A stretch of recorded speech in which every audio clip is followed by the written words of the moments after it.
Impresionante la cantidad de rayos que están cayendo en Arabia Saudita. Este reporte aseguran es el más alto, la mayor cantidad de rayos que jamás han visto en su historia desde que tienen ellos servicios de meteorología y que llevan estudiando esto. Nunca habían visto un fenómeno así. Más o menos 150 rayos por minuto. Imagínense ustedes, 150 rayos por minuto. Aseguran que, bueno, estos últimos meses han tenido muchas lluvias. Ahora, no me queda claro a mí por qué. Ellos han experimentado mucho con el tema de generar lluvia, pero ha sido sorprendente la cantidad de lluvias, bueno, incluso de inundaciones que han tenido en esa región del Medio Oriente. Por otro lado, afirman que Rusia está a punto de congelar el conflicto, la invasión, con un escape de radiación en Zaporilla.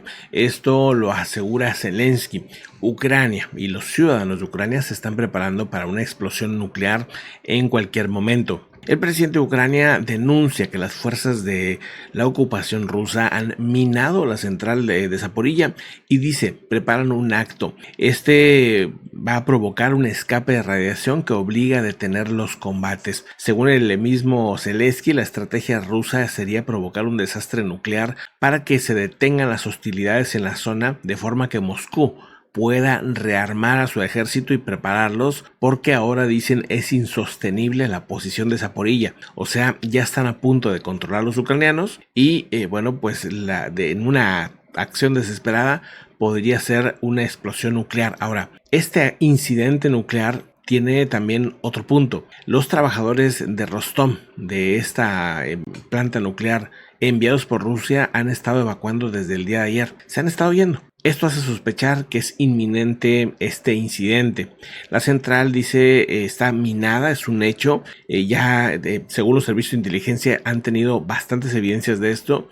Dice, hemos sabido de nuestra inteligencia de los planes de Rusia, que es provocar un escape. Y ante la posibilidad del sabotaje ruso, sobre lo que Ucrania dice lleva advirtiendo ya desde hace varios días.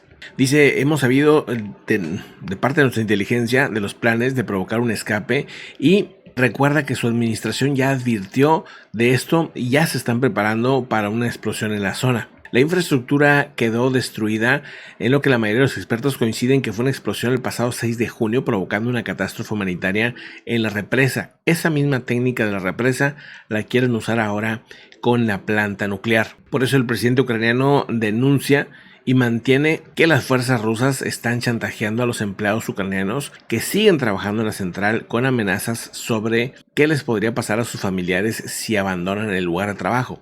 Se salen los de Rostov, o sea, los de Rostov es la compañía rusa, pero sí se quedan a trabajar ahí a la fuerza los ucranianos. Al mismo tiempo se ve una explosión fuerte en la ciudad de Sumy. Esta ha sido atacada por Rusia con varios drones kamikazes que no pudieron ser detenidos por el sistema de defensa ucraniano. En Chicago se presentan imágenes como esta, donde hay distintos puntos, sobre todo hacia el noroeste, que han presentado una serie de inundaciones muy fuertes en esa ciudad del norte de Estados Unidos. Aparecen 220 vaquillas sin vida. Esto sucedió en Argentina por la intoxicación de exceso de nitrato concentrado en forrajes y pastizales en la ciudad de Corrientes.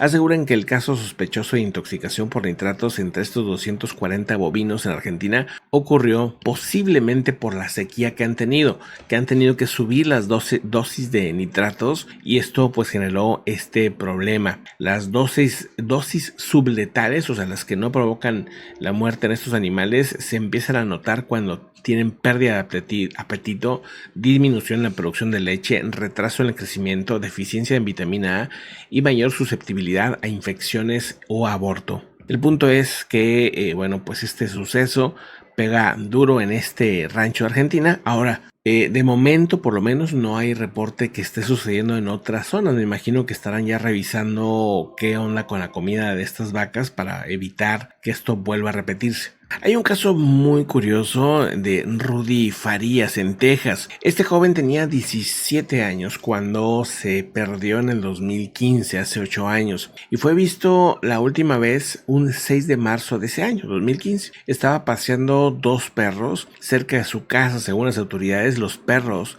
regresaron sin correas a su casa, pero no regresó este joven. Según los familiares, estaba sufriendo de ansiedad y depresión en ese momento, ya que perdió a un hermano mayor en un accidente de motocicleta años antes. La familia todo este año se preguntó dónde estaba, si estaba vivo, qué había pasado con él.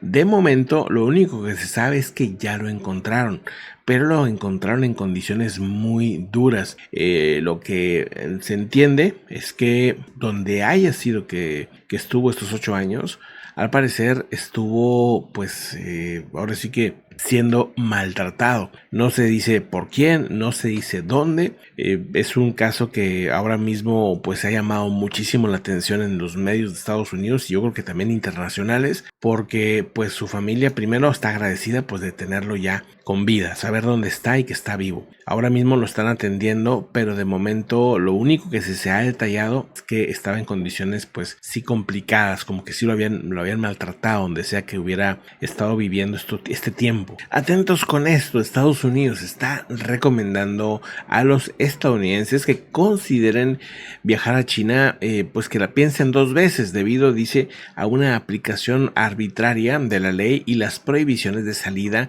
y el riesgo de detenciones injustas. Dice, de este momento todavía no dan ejemplos de casos, pero hace poco un cirujano estadounidense de 78 años fue condenado a cadena perpetua por cargos de espionaje en mayo. China aprobó recientemente una ley de contraespionaje ampliamente redactada que ha causado también mucho nerviosismo en la comunidad empresarial extranjera, con allanamientos de oficinas, así como una ley para sancionar a los críticos extranjeros. El gobierno de la República Popular China hace cumplir arbitrariamente las leyes locales, incluida la emisión de prohibiciones de salida a ciudadanos estadounidenses y ciudadanos de otros países sin un proceso justo y transparente bajo la ley. O sea, lo que están acusando es cuidado, porque si vas allá, pues las reglas, las leyes de ese país se van a imponer, y sobre todo hay algunas que están enfocadas a afectar a los extranjeros. Pues entró hasta el fondo. Otra vez un conductor se estrella contra un restaurante. Esto fue en New Hampshire el día de ayer. Pues auto entró a un restaurante que estaba altamente concurrido. Unas 34 personas, según reportan, estarían heridas y ahora mismo se atiende. Dice, no hay palabras para describir hoy, dice Leonard Bean del Bar Grill en un comunicado en Facebook el día domingo, y todo lo que sabemos es que estamos más que agradecidos de que todos sobrevivieron. Nadie falleció a pesar de lo aparatoso y de todos los heridos que dejó. Como les digo, 34 heridos en este momento atendidos. El conductor chocó con otro vehículo, lo que provocó que se estrellara contra el restaurante, según ha dicho la policía, por parte del jefe del departamento de policía de Laconia, Matt Canfield. Asegura que este conductor salía de un centro de juegos cuando otro vehículo en el carril central y no vio venir a ese tercer vehículo, que provocó la colisión y envió al tercer vehículo a estrellarse contra el restaurante, según habría dicho este jefe de policía. Había mucha gente adentro debido a que era la hora del almuerzo y un fin de semana festivo aparte. La respuesta de los vecinos, de los socios, de la ayuda mutua entre todos hizo que esta situación fuera menos riesgosa para los heridos. El departamento de bomberos asegura también que estuvo participando en el lugar del incidente, y ahora mismo ellos y el departamento de policía de Laconia están investigando cómo sucedió esta situación, este incidente.